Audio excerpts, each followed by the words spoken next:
o maior pacote liberal da história da Argentina.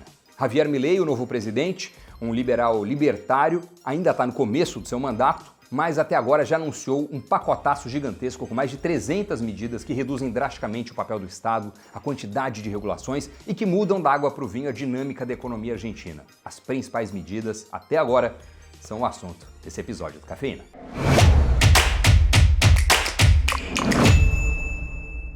Olá, o Cafeína tá no ar. A Argentina, que já foi o país com o maior PIB per capita do mundo, terminou 2023 como uma nação à beira do precipício econômico. As forças da mudança se uniram. No segundo turno, Javier Milei teve o apoio da candidata Patricia Bullrich e do ex-presidente Mauricio Macri, dono do grupo de comunicação La Nación. E com 57% dos votos, a população colocou um fim à história de sucessivos governos que colocaram a Argentina de joelhos, mas isso já é passado. Agora o que interessa são as medidas do novo governo. Javier Milei, um economista experiente, acredita no projeto liberal libertário. Então são princípios regentes o livre mercado, a defesa da propriedade privada, a justiça e a defesa irrestrita das liberdades individuais. Um Estado pequeno e não inchado, menos regulação e não mais. Um governo que não se intromete na vida e nos negócios das pessoas. Esses são alguns dos valores por trás do pacotaço de medidas anunciado por Javier Milei menos de um mês após vestir a faixa presidencial no Congresso da Argentina e também na Casa Rosada. Depois de cortar drasticamente o número de ministérios, começando uma forte operação de enxugar o Estado gorducho herdado da gestão anterior, ele anunciou em rede nacional que estaria implementando mais de 300 de medidas. A imensa maioria desestatizantes, e anunciou 30 delas para todos os argentinos. Primeiro a gente vai apresentar de forma rápida o que está acontecendo com a Argentina. A Argentina nos últimos 20 anos é governada pela esquerda populista, com 4 anos de Néstor Kirchner, 8 anos de Cristina Kirchner e mais 4 anos de Alberto Fernandes. Ou seja, em 20 anos, tirando um período de 4 anos com respiro de Maurício Macri, do PRO, o resto tudo foi de governos de uma nota só, em que algum Kirchner estava na liderança ou na vice-liderança do país, ou o Néstor ou a Cristina. Seria tempo suficiente para fazer qualquer país prosperar fortemente, mas a direção escolhida foi oposta. As medidas por lá foram ancoradas em uma disparada do gasto público sem grandes preocupações com o lado da receita. Controle artificial de preços, onda de subsídios e por aí vai. Em outras palavras, entraram em uma de imprimir pesos para bancar os serviços públicos. Sem a economia crescer junto, isso, claro, gerou uma inflação descontrolada. Quem já visitou a Argentina pode ter percebido como o governo bancava as coisas. Andar de metrô em Buenos Aires, há pouco tempo, custava coisa de centavos. Só que é claro que isso tem um custo pago com o endividamento público ou com impressão de dinheiro que gera inflação. O país, por gastar muito, não pagou suas dívidas, gerando uma crise de crédito e foi queimando as suas reservas. Em 2023, a Argentina chegou quase a ficar sem dinheiro, inclusive para bancar importações de produtos e até de alimentos.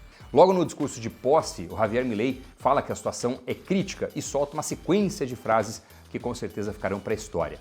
Mucho se ha hablado de la herencia que vamos a recibir. Dejen que sea muy claro en esto. Ningún gobierno ha recibido una herencia peor que la que estamos recibiendo nosotros. Y lamentablemente, tengo que decírselos de nuevo, no hay plata. Um bastidor interessante, o Javier Milei se aproximou bastante do ex-presidente Maurício Macri no segundo turno e também após o fim do resultado das eleições. Em uma das conversas, logo após ter sido divulgado o saldo das urnas, o Milei pergunta para o Macri qual foi o maior erro dele como presidente. E o Macri responde que foi não ter deixado absurdamente claro qual era a situação financeira e econômica desastrosa que ele estava herdando do seu antecessor. Falou que as medidas seriam duras também nesse primeiro discurso dele como presidente, que não seria fácil. E disse que no hay plata, não tem dinheiro. Começa então um momento de reconstrução da economia argentina. De cara, um fortíssimo arroxo, irreversível, frente à bomba relógio que deixaram no país e, claro, medidas assim de austeridade a qualquer época, em qualquer país, geram protestos. Mas não existe benefício de graça, né? Ele é sempre pago, como eu falei com vocês, seja através de impostos ou seja através de impressão de dinheiro gerando inflação. A primeira medida do Javier Milei como presidente, agora a gente entra aqui no core, no centro do que eu queria falar com vocês, né? O que é que está acontecendo com a Argentina, quais são as primeiras medidas desse novo presidente tão diferente de todos que passaram por lá, tão diferente dos políticos habituais. A primeira medida dele como presidente foi reduzir o número de ministérios pela metade, de 18 para 9. É o caminho exatamente oposto ao escolhido pelo Brasil. A primeira medida do presidente Lula ao assumir seu terceiro mandato foi aumentar o número de ministérios, naquele momento de 23 para 37. Bom, voltando agora às medidas, depois da nova configuração de governo, com o corte do número de ministérios, veio a forte desvalorização do câmbio oficial, mais uma medida forte, contundente, polêmica também do Milei. Os governos anteriores tentavam controlar a dinâmica das moedas, criando um limite de compra e limite de venda por mês para pessoas e empresas. A restrição gerava e ainda gera muitos problemas para as empresas que atuam no país, principalmente as exportadoras, muitas importadoras também, enfim.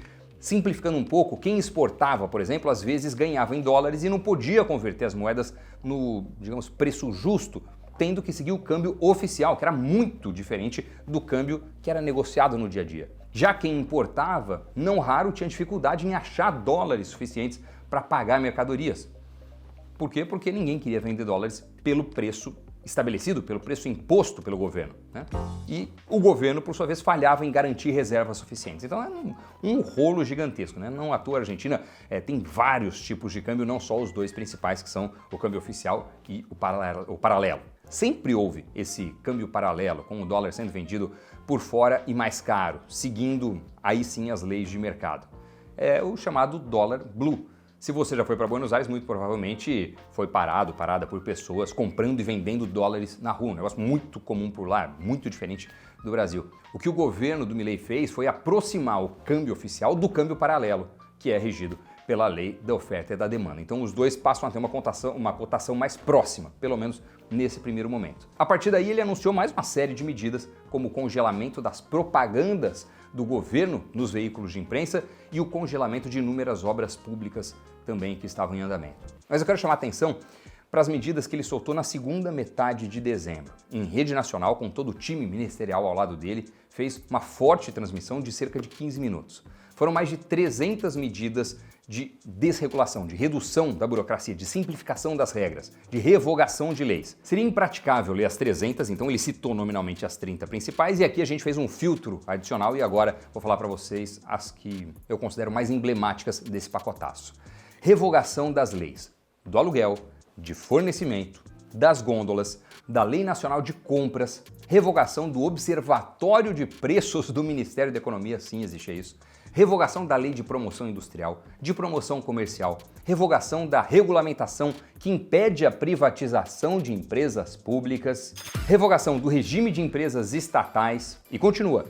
Transformação de todas as empresas do Estado em sociedades anônimas para posterior privatização, está preparando terreno, modernização do regime de trabalho para facilitar a geração de empregos, reforma do Código Aduaneiro para facilitar o comércio internacional, revogação da lei de terras para facilitar o investimento, revogação das obrigações que as usinas têm em relação à produção de açúcar, liberação do regime jurídico aplicável ao setor produtor de vinhos, né? Um segmento muito importante para a Argentina, com certeza você já tomou algum vinho argentino, autorização para transferência de ações da Aerolíneas Argentinas, desregulamentação do serviço de internet via satélite para que empresas como Starlink, do Elon Musk, possam operar lá livremente, desregulamentação do setor de turismo. Essas foram algumas das principais. É muita medida, né? Tudo numa mesma direção, no sentido de menos regulação, Estado menor, menor intromissão do governo nos negócios, facilitação da atividade privada. A lei do aluguel, por exemplo, é de 2020 e ela estipulava que todos os contratos de locação deviam ser firmados por 3 anos com atualizações semestrais e proibia acordos em dólares. A ideia era diminuir a inflação no setor imobiliário e, claro, coibir a negociação em moeda estrangeira. Só que com a crise e com as leis mais rígidas, o número de casas disponíveis para aluguel recuou muito. Pensa comigo, com uma inflação de mais de 100% ao ano, em 6 meses um contrato em pesos já está muito defasado. E quem gosta de imóvel sabe que os yields, os retornos em aluguel, não costumam ser tão altos. Por que então quem tem uma casa sobrando, um apartamento sobrando na Argentina, um imóvel, aceitaria o prejuízo, né? não raro acaba compensando deixar o imóvel sem ninguém, ou no mínimo cobrar muito alto logo de cara para tentar evitar sair no vermelho, não ver o dinheiro desaparecendo ao longo de todo esse processo, com a interferência do Estado nas regras, nos contratos entre partes, entre locatário e locador. Interferir na dinâmica do aluguel é a receita de várias crises imobiliárias mundo afora. E o segmento imobiliário argentino deu uma baita barrigada, esfriou mesmo, para valer. Agora, com a revogação, a negociação em dólares está liberada e os contratos passam a ser de 2 anos. O Milei, no seu discurso, fala que a medida visa estimular o setor imobiliário, que teve uma queda brusca de investimentos de uns tempos para cá. Já na tal da lei do abastecimento, o governo anterior podia atuar sobre o preço de vários produtos, fixando valores mínimos e sancionando empresas que se recusassem a cumpri-los. Ou seja, um comerciante muitas vezes não podia nem escolher quanto cobrar por um determinado produto. Claro que isso no longo prazo afeta muito a dinâmica dos negócios das empresas.